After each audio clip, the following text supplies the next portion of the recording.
পল্টন থানা রিমান্ডে ছিলাম। এই অবস্থায় জাহিদ নামে একজন এসআই হঠাৎ করে শাইখুল হাদিস ইবনে শাইখুল হাদিস আল্লামা মামুনুল হক দামাত বারকাতুহু একাধিক বিয়ে করেছেন, এটা নিয়ে কথা উঠছে।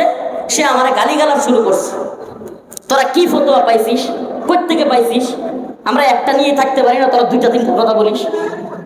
আচ্ছা, সে একটা নিয়ে থাকতে পারে না, এটা তার সমস্যা, হয় দরজাবন্ধ না হলে বই পিঠা। হুজুরদের দল ইসলামপন্থী না দল, দেখবেন যে আওয়ামী লীগের প্রতি সিম্পেথি দেখাইতেছে। বুঝতে হবে, বিএনপি বলেন বা বিভিন্ন দল বলেন, যদি আওয়ামী লীগের প্রতি সিম্পেথি দেখায়, আপনি বুঝবেন যে আওয়ামী লীগ নির্বাচনে আসবে না, সেই ভোটটা কোথায় যাবে, তার চিন্তা ভাবনা মাথায় যে ওই ভোটটা যাতে আমাদের পক্ষে আসে। মুসলিম দেখবে এই কথা বিশ্বাস করে। কোরআনে আসছে, আল্লাহ পাক মুমিনের পরিচয় দিচ্ছেন, ক্বালু সামি'না ওয়া আতা'না। যখন মুমিনের কাছে কোনো কোরআনের কথা পেশ করা হয়, তারা কি বলে? সামি'না ওয়া আতা'না, আমি শুনলাম এবং মানলাম। এছাড়া মুমিনের কোনো কথা থাকতে পারে না, মুমিনের কোনো কথা থাকতে পারে না। তাইলে কি বলবে মুমিন? কোরআন যা বলেছে। বিসমিল্লাহির রহমানির রহিম। মা কানা মুহাম্মাদুন আবা আহাদিন মির রিজালিকুম ওয়ালাকিন রাসূলুল্লাহ ওয়া খাতামান নাবিয়্যিন ওয়া কানা আল্লাহু বিকুল্লি শাইইন আলীমা। সাদাকাল্লাহু মাওলানাল আযীম ওয়া সাদাকা রাসূলুহুন নাবিয়্যুল কারীম ওয়া নাহনু আলা যালিকা মিনাশ শাহিদিন ওয়াশ শাকিরিন আলহামদুলিল্লাহি রাব্বিল আলামিন। ঢাকা রায়েরবাগ ঐতিহাসিক খতমে নবুয়ত সম্মেলনের সম্মানিত উলামায়ে কেরাম, সম্মানিত মুরব্বিয়ানে আযম, প্রিয় যুবক ভাইরা, স্নেহের ছোট ভাইরা, আল্লাহ পাক রব্বুল আলামিনের দরবারে লাখো কোটি শুকরিয়া যে আল্লাহ রব্বুল আলামিন আপনাকে আমাকে কোরআন সুন্নাহ থেকে দেশের সর্বজন শ্রদ্ধেয় উলামায়ে কেরামের একত্রিত হওয়ার মাধ্যমে কোরআন সুন্নাহর কথা বলবার সুযোগ তৈরি করে দিয়েছেন। সেজন্য অন্তরের অন্তঃস্থল থেকে সবাই কালিমাতু শুকুর আদায় করে বলে আলহামদুলিল্লাহ। প্রিয় ভাইরা, যেহেতু খতমে নবুয়ত সম্মেলন, সেহেতু সেই সম্পর্কেই কয়েকটা কথা বলবো ইনশাআল্লাহ। প্রিয় হাজিরিন, রাসূলুল্লাহ সাল্লাল্লাহু আলাইহি ওয়াসাল্লাম বলেন যে আমার উদাহরণ হলো এমন যে কোনো ব্যক্তি খুব সুন্দর করে একটা বাড়ি বানাইছে। কি বানাইছে?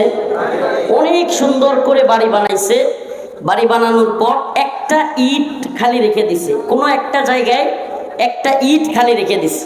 তো মানুষ যখন এই বাড়ির পাশ দিয়ে যায়, সবাই তাকায় থাকে আর বলে, হায় রে কত সুন্দর বাড়ি, আর ওই ইটটা যদি দিত তাইলে আরো কত সুন্দর লাগতো। রাসূলুল্লাহ সাল্লাল্লাহু আলাইহি ওয়াসাল্লাম বলেন যে আমি হলাম সেই ইট। সুবহানাল্লাহ, আমি হলাম সেই ইট যেটা ওই বাড়িতে দেওয়া হয় নাই, খালি ছিল।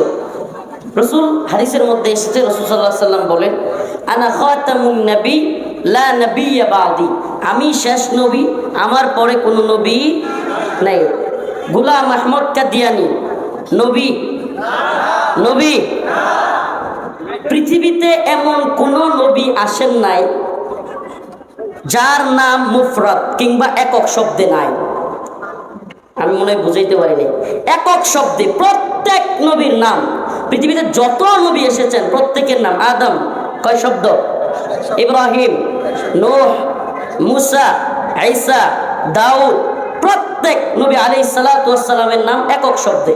এখন যদি আমরা জিজ্ঞেস করি যারা দাবি করে যে তাদের এই নবী, নাউজুবিল্লাহ, এই গোলাম আহমদ এই নবী, তাদের নবী, তাইলে জিজ্ঞেস করলে যে আপনাদের নবীর নাম কি, বলা শুরু করবে মির্জা গোলাম আহমদ কাদিয়ানী। কয়টা হয়েছে? কয়টা হয়েছে? তাইলে একক হইল? এই যে বুয়া নবী প্রমাণিত হয়েছে তো। আল্লাহ পাক বলতেছেন, মা কানা মুহাম্মাদুন আবা আহাদিম মির রিজালিকুম ওয়ালাকিন রাসূলুল্লাহ। রাসূল সাল্লাল্লাহু আলাইহি ওয়াসাল্লাম মুহাম্মদ তিনি কারো কোন পুত্র সন্তানের অর্থাৎ কোন পুরুষের পিতা নন। রাসূলুল্লাহ সাল্লাল্লাহু আলাইহি ওয়াসাল্লামের ঘর থেকে 4টা ছেলে হয়েছিল, 3জন খাদিজা রাদিয়াল্লাহু আনহার ঘর থেকে। এটা আপনারা যেহেতু তালিবুল ইলম, অনেক আলেমরা এখানে উপস্থিত, সবাই জানেন। 3 জন হয়েছিল খাদিজা রাদিয়াল্লাহু আনহার ঘর থেকে, একজন মারিয়া কিপ্তিয়ার ঘর থেকে, যার নাম ছিল ইব্রাহিম। খাদিজা রাদিয়াল্লাহু আনহার ঘর থেকে যারা হয়েছিল তাদের নাম কি ছিল? তাহের, তৈয়ব, কাসেম। 3 জন ছিল। তাদের কেউ, কাসেম, তৈয়ব, তাহের, কেউ বড় হয় নাই। এমনকি মারিয়া কিপ্তিয়া, ওনার ঘর থেকে যে ইব্রাহিম আলাইহিস সালাম হয়েছিলেন, তিনি একবারে দুগ্ধ পান করা অবস্থায় মৃত্যুবরণ করেছেন। তাহলে রাসূলুল্লাহ সাল্লাল্লাহু আলাইহি ওয়াসাল্লামের কোনো সন্তান বড় হয় নাই। এটার অনেক মুফাসসিরিনে কেরাম হিকমা বলেন যে নবীর ছেলে নবী হয়ে যাওয়া কিংবা পরবর্তীতে আল্লাহ রসুল যে শেষ নবী, এটা যেন বন্ধ হয়ে যায় এবং এরপরে কোনো সন্তান আসলে তাকে নিয়ে যেন ফিতনা তৈরি না হতে পারে, বিভিন্ন ব্যাখ্যা বিশ্লেষণ করা হয়। কিন্তু রসুল যে শেষ নবী, উনি হাদিসের মধ্যে জানিয়েছেন, আল্লাহ পাক নিজে কোরআনের মধ্যে বলেছেন, ওয়ালাকি রাসূলুল্লাহ ওয়া খাতামান নাবিয়্যিন, তিনি আমার রসুল, শেষ নবী, তিনিই শেষ নবী। তাহলে রসুলের পরে আর কোনো নবী আসবে না। তাইলে গোলাম আহমদ কাদিয়ানী, আমরা বিস্তারিত লম্বা আলোচনায় যাওয়ার দরকার নেই।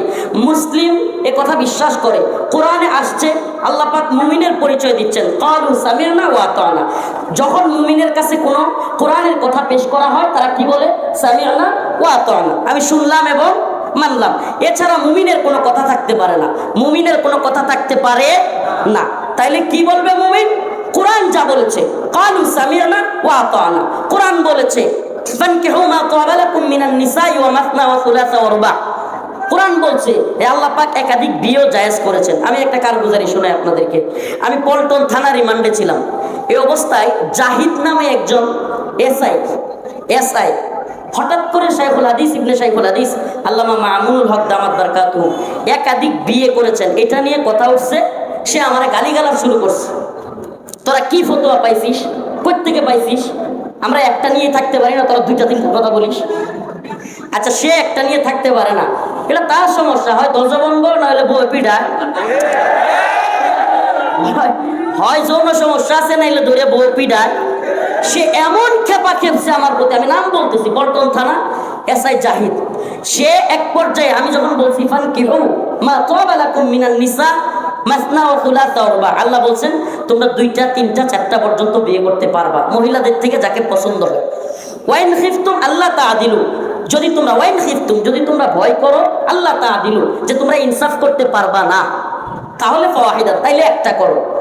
তাইলে আল্লাহর কথা, এই ফতোয়া কে দিয়েছেন? একাধিক বিয়ে করা যাবে, এই ফতোয়া কে দিয়েছেন? ওই লোক, আমি যখন আয়াতে কারিমা তিলাওয়াত করছি তখনও আমার হুমকি দিতেছে, কাট বেটা, রাখ তোর ফতোয়াগিরি। আস্তাগফিরুল্লাহ। যদি কোনো ব্যক্তি কোরআনের আয়াত শোনার পরে বলে রাখ তোর ফতোয়াগিরি, তার ঈমান থাকবে? আল্লাহ যেখানে মুফতি, এই ফতোয়ার মুফতিকে, একাধিক বিয়ে করা যাবে, এই ফতোয়ার মুফতিকে। আমি এই ওয়াজটা একাধিক বিয়ের নয়, বরং কথাটা হচ্ছে এটা যে কোরআন যা বলেছে এ ব্যাপারে কিলোকালবিহীন। যদি কেউ বলে আমরা ধর্মান্ধ নই, আমরা মৌলবাদী নই, আমরা এটা নই ওইটা নই, দেখেন এদেশে গণতান্ত্রিক রাজনীতি যারা করে, এদেশে না গোটা পৃথিবীতে, একটা কথা মনে রাখবেন, গণতান্ত্রিক রাজনীতিবিদদের ধর্মীয় মূল্যবোধ, ধর্মীয় চিন্তা ভাবনা, দ্বীনের প্রতি চিন্তা ভাবনা, তার চাইতে অনেক বেশি মাথায় থাকে হলো ক্ষমতার চিন্তা ভাবনা। এটা একটা মাথায় ঢুকান, গণতান্ত্রিক রাজনীতি তথাকথিত এটাতে যারা জড়ায় গেছে, এদের মধ্যে টেন্ডেন্সি এটা থাকে যে আমি কিভাবে ক্ষমতায় যাব। দেখবেন হঠাৎ করে আওয়ামী লীগের প্রতি আমাদের কোন হুজুরদের দল, ইসলামপন্থী না দল, দেখবেন যে আওয়ামী লীগের প্রতি সিম্পেথি দেখাইতেছে।